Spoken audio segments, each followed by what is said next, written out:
Hi, welcome to Exploring the Illusion of Free Will. My name is George Ortega, and this is episode number 124, Free Will and the Unconscious as Our Mind. Okay, I'm taping this on May 30th, 2013.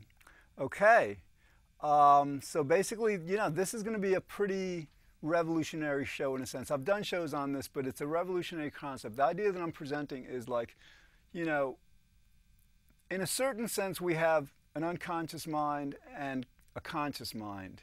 And a lot of people mistakenly believe that our conscious mind is what makes decisions. In this show, I'm going to demonstrate that not only is it our unconscious mind that is making the decisions, but our unconscious is actually the whole of our mind, and basically our consciousness, I'll say it right from the beginning. Basically our consciousness is simply that part of the unconscious that the unconscious chooses of its, it doesn't even have volition because it's subject to causality, but the unconscious manifests at consciousness, at its whim and will and oral. Not, in other words, it's not our consciousness that's making us conscious, it's the unconscious that's making aspects of itself conscious. Okay, I'll explain this in more detail.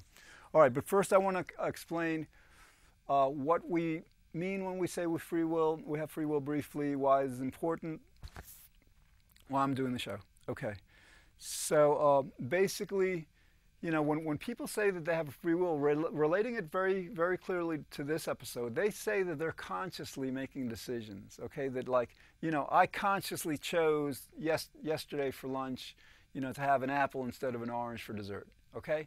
I consciously chose, people think we consciously choose everything. Another way to understand free will is people will say that well, I have a free will to choose whatever I want to choose, to feel whatever I want to feel, to do whatever I want to do, within reason. We can't fly, whatever, that's accepted. But without anything, any body, anything, any principle, any concept, any influence that's not under our control, making us do what we do. And I mean, the idea is what people don't understand, is that you have even the slightest influence, that's taking part in your decision. All of a sudden, you have no free will. But the more fundamental reality we're going to be exploring on the show is, relative to the show, is because we have this unconscious, we don't have any amount of free will. We don't make any amount. Because you have to understand, the unconscious is, and I'll get into it. Might as well get into it now. The unconscious is the part of our mind that it's called the unconscious. We're not conscious of it. We're not aware of it. We wouldn't know it was there unless without hypnosis and certain other kind of ways to just prove that it's there really. But anyway, that's all right. Why am I doing this show? I'm doing this show because the belief in free will is it's amazingly, strongly, very, very powerfully harmful. It, rather than without the delusion of free will, when things that go wrong happen on our planet, and they go wrong, every day, every hour, whatever, we wouldn't be blaming ourselves and each other for this stuff. And what's the harm in that? Well, first, it just doesn't feel good. Second, it just destroys relationships. It creates hate, negativity, animosity, and as importantly, to the extent that we're focused on it's your fault, it's my fault, whose fault is it and stuff, we are distracted from focusing on, well, what are we going to do about it? Why did this happen? How can we stop it from happening again?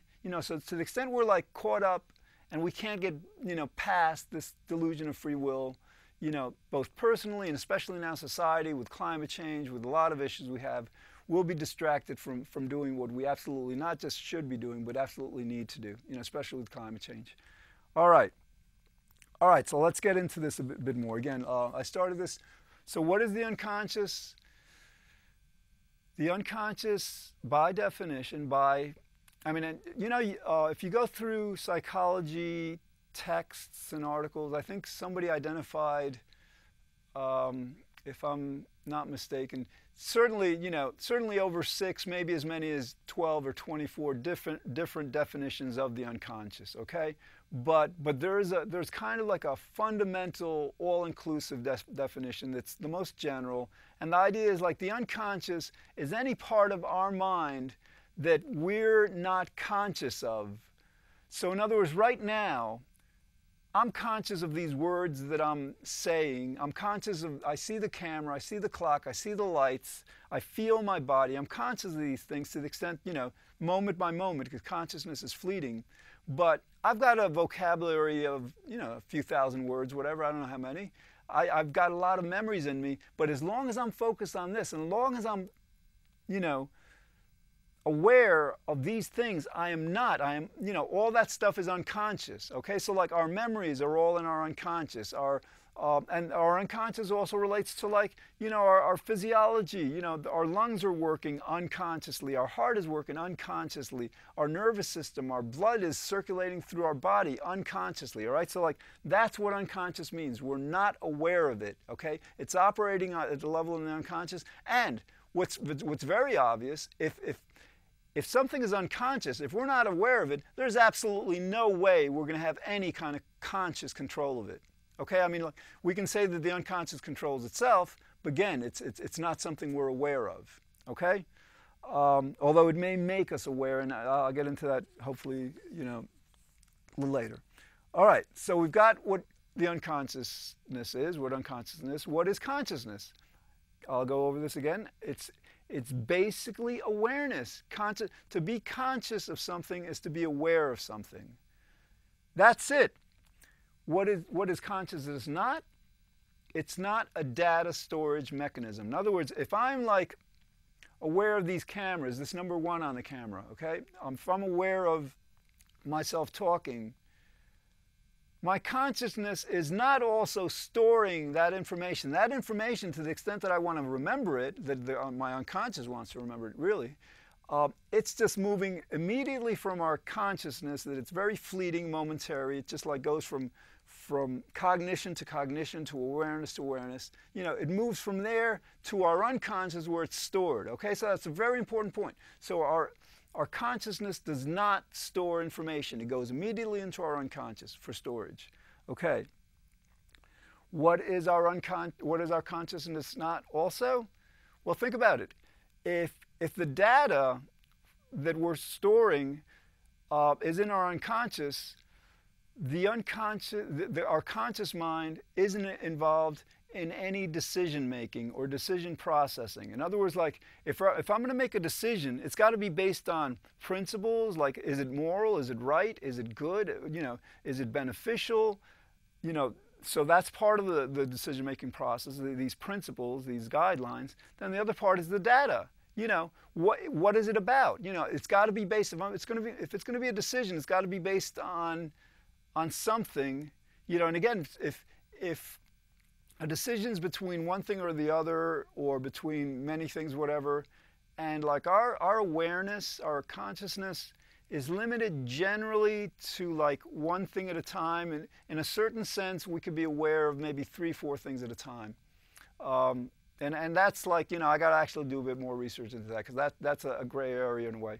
But the idea is like, if we're like deciding what to do, especially a moral decision, whatever, there's a lot of complex stuff that's, the data that's in our unconscious. So obviously, if all this stuff that we're basing our decision on is in our unconscious, and our conscious mind, by definition, is not aware of the unconscious, obviously we can't make conscious decisions, because we can't access the data to make the decisions. I have just explained why free will is impossible based on the fact we have an unconscious. Like, again, if all of the processing for decisions must be in the unconscious, because that's where all the data is, and that's where all the principles upon which we base our decision are, then obviously the decision has to be made at the level of the unconscious. I'm going to follow my notes. If, the universe was, should have had me go through this before the show, but it didn't. All right, so like how, all right, so like a good way to see this is like, All right, yeah, the point I want to make is like everything, our mind is really the unconscious, okay? So what is consciousness? It's kind of like, let's say everything in our mind is like this dark room, okay, that has like all these bits of storage and all that. Our mind is like, the unconscious has this flashlight and it's choosing to turn it on and highlight part of itself. You know, it moves it around to different parts, and that which it highlights, you know, which is like, it's in the beam of the flashlight, that is what our awareness is, what our consciousness is. So the unconscious is choosing, and it's, you know, our consciousness is always moving. You know, it's not like a beam that's directed at one point and it stays there. It's just like, you know, it's just like moving around our unconscious. But essentially what I'm trying to say is like, our unconscious is our mind, and our consciousness is that teeny, very fleeting, you know, awareness of the unconscious, by the unconscious. I know it's a bit complicated, and I will do other shows on this, because this is kind of like a revolutionary understanding. In philosophy in general, psychology mainly, because philosophers, I don't know. In philosophy, I mean, in philosophy you don't have very strict rules on a lot of this stuff, you know, so you come up with a lot of like, you know, conjectures that just like are wishful thinking, you know, essentially. But in psychology it's a bit more disciplined. And like even in psychology though, there's the misconception that we consciously make decisions, or even that like our consciousness takes part in our decisions. So like this is revolutionary, because even in psychology they really don't get this right. Okay, some people do. There's a guy, Dan Wegner, in 2002. It's called The Illusion of Conscious Will. He pretty much explains why all decisions are made at the level of the unconscious. I'm not sure he goes as far as saying that the unconscious is our complete mind, and that's actually kind of like a semantic distinction also, you know, most fundamentally. But you know, psychology doesn't understand this yet so much. All right, so how are decisions made? Okay, let's go through this again. Let's say we make a decision and we don't know why we make it. Okay, if we don't know why we make it, it's just like, you know, pick between this and that, and you pick it and they ask you, why'd you pick that? And say, I don't know, I just picked it. All right, if you don't know, then it wasn't freely willed, because if it was freely willed, you'd have to know. Because again, part of this free will thing is like that we're morally responsible, we're accountable, we're logically accountable for what we do. And again, if we're just like, if this decision is just like rising up out of us extemporaneously, you know, spontaneously, without any rationale, that's not really what we mean when we say free will. Okay, it's just like coming from who knows where. Okay, and so yeah, I went through this before. I'm not sure I should go through it again. So just very briefly, okay. So to make a decision, you know, you have to have a reason for the decision, you know, unless it's like, you know, again, for no reason, whatever. But generally, most of our decisions are based on a reason. And so like, so the reason is it's information, it's data. Again, all this data is stored in the unconscious. I am repeating myself. All right, I'm not going to go. Basically, this is the idea that, like, all right, if the data is in the unconscious and the processing is in the unconscious, obviously the decision has to be made at the level of the unconscious. Okay, let's see. So, well, I mean, like, here's another way to understand this. What would it mean if we could actually access our unconscious? I don't know why I'm having trouble talking. Why, again, who knows, whatever. I think I need to drink some more water. If we could consciously access our unconscious, excuse me. Imagine oneself, oh, I know why I'm being distracted, but I'm not gonna, it's, you know, whatever. If we were studying for a test,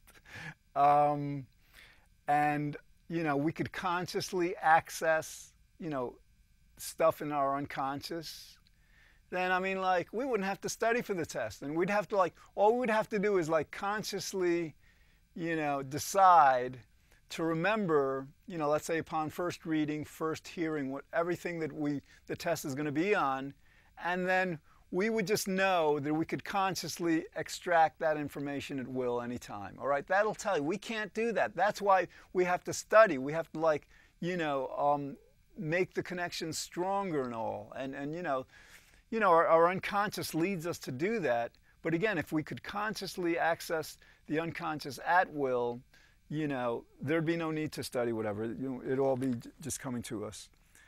Okay. If we could consciously, freely will our decisions, our thoughts, our feelings, we'd be completely blissful. Because, it's not pleasant to feel unpleasant feelings. We're hardwired biologically to seek pleasure and avoid pain. That's what we do. And so, whenever you're having an unpleasant feeling, you're not consciously trying to have it, okay? This is something that's happening to you. It's the same for other people. So again, if we had a free will, if we had a conscious free will, we could just all throughout 24 hours, 24/7, all the time, consciously decide to feel blissful. Who would want to feel negative about anything? Okay, so that's another way of understanding that we don't have a free will and we don't have a conscious will, okay? All this stuff is happening in the unconscious, because sometimes when we're lucky, the unconscious, leads us to either not feel the negative feelings or overcome them. It's not that we can't change. I'm not saying that we're fated to to continue, because my last show, I did 138 episodes on this. We can become, it was called the Happiness Show. We can become, extremely happy just by practice, by knowledge. But it's just essentially not up to our conscious mind whether we do or not. That's all in the domain and realm of the unconscious. And so what happens is, to the extent that we are feeling pleasant feelings and happiness and all that, it's something to be grateful for, something that we're fortunate about. Okay. Same principle applies to morality. Morality is important. That's why so many people want to maintain the delusion of free will, because they're saying that, if we don't have a free will, there's no personal morality.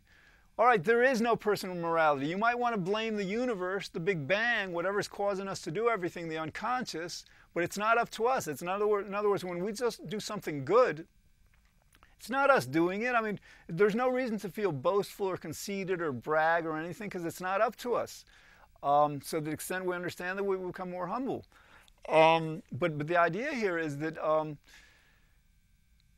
if we had a free conscious will, because morality is so important to us, who among us would ever choose to do wrong? We do wrong pretty regularly. They're not major wrongs, they're minor wrongs. We should do something and we'll say, I'll do it later, or maybe I don't.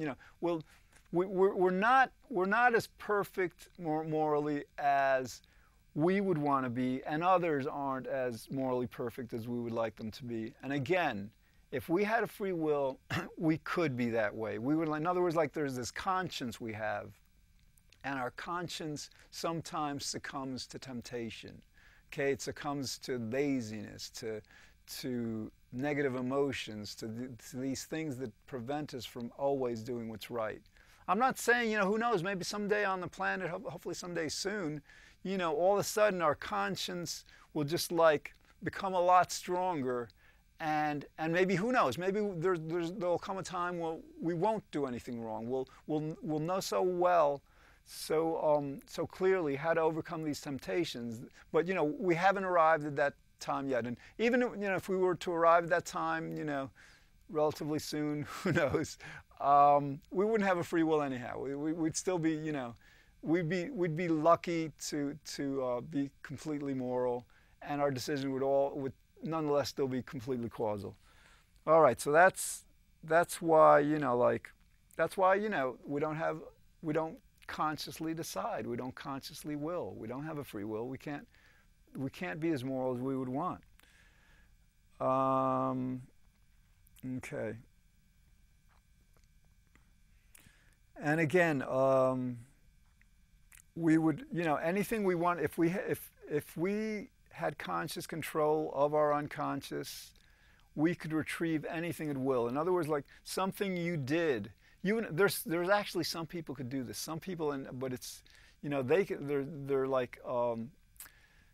they're extraordinary people. They're kind of they have like savant syndrome. There's sometimes these individuals aren't very intelligent. You know, they can't do fundamental tasks. Sometimes they can't, let's say, read and write and all. But, you know, you have some of these individuals, they'll tell you exactly what they were doing 2 years ago on the Wednesday before, you know, the first spring or something, I don't know, whatever. You know, they amazing minds. So like, all right, for the rest of us, you know, because like that syndrome is so rare, that ability is so rare, that, you know, you might say, well, in principle, this person can do it, but like the rest of us can't. And in principle, even, you know, because you might say, well, that person might have a free will.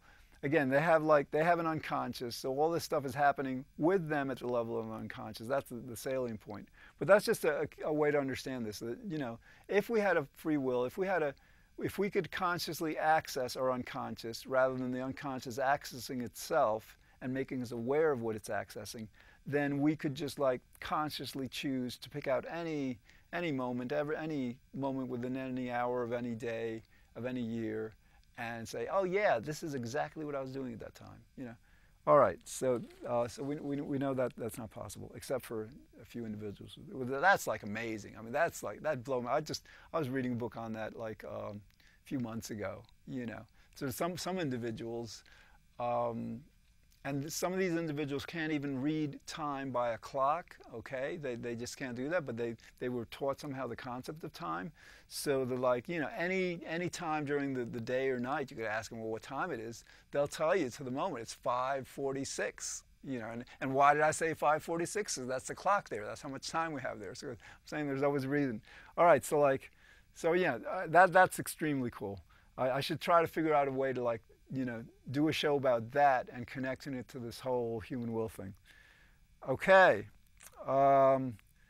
So, all right, so then the question that arises, if our mind is essentially the unconscious, and everything that is happening there except the fleeting momentary awareness of what's happening there that the unconscious makes us aware of, what's the use of the unconscious? Okay, of our conscious mind, not the unconscious. Why do we have a consciousness if everything's happening at the level of the unconscious? I thought I had an answer for this a while back. I thought that it had to do with communication. That, like, in other words, like that if we want to communicate our thoughts to others, we would first have to be conscious of them to then communicate them to others.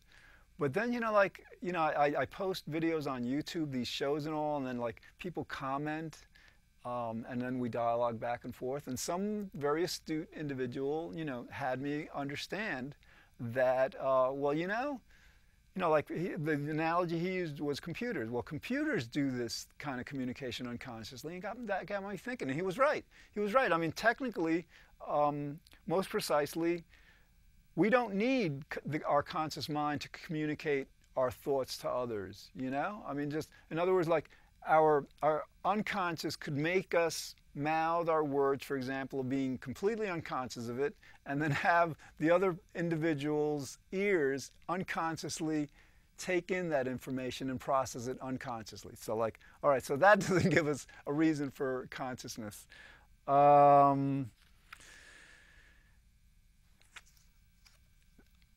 I don't know why we're conscious, but one way to understand this is like, it's kind of like asking, you know, why is there a universe? Why is there a reality? Who knows? I mean, you know, at a certain level, there's, you know, who knows? I don't know. Maybe someday we'll know. I don't know, but we don't know now. At least I haven't yet read or heard of convincing reason. Another thing is like, why are we alive? You know, it's not just about the universe existing. What is, you know, I mean, because like, yeah, you got to understand, the Earth is only like 4 billion years old, and if my memory serves correctly, and if I had, you know, if I had a free will, it would. The life, I think, on the planet is maybe 2.5 billion years old. So, like, you know, why is there life? I don't know. It's like, why is there consciousness? I don't know. Because, like, again, everything that's happening is, you got to understand this. All right, subliminal advertising. A lot of times, this is real, okay? Some people say, you know, this was in the 50s, they banned it, I think, I don't know, but basically you could be watching a video, right? And every few frames, whatever, they might have a message, you know, be hungry, feel hungry, or they might flash a Coke. Let's say they flash a Coke, right? And then like, every so often, so you're not conscious of it, you know, you're watching this video, but you're not conscious of this image of the Coke. Then after you watch this, they'll show you a Coke and the Pepsi and ask you which one you want. And the vast majority of people will choose the Coke, not knowing that they chose the Coke because they've been subconsciously, unconsciously seeing it through this video. The reason for this explanation is what I'm trying to say is like every time that we're quote unquote consciously aware of something, our unconscious must be aware of the same thing. In other words, if you're conscious of something in principle, by definition, well, not by definition, but your unconscious must be aware of what you're conscious of. The inverse doesn't follow. In other words, you could be like unconscious. Some things that your unconscious is aware of, you may not be consciously aware that the unconscious is aware of. So basically, like, yeah, all right, whatever. I'm getting too complicated and I don't want to. It's like, whatever. All right, because you know, we got like a minute left, a little over a minute.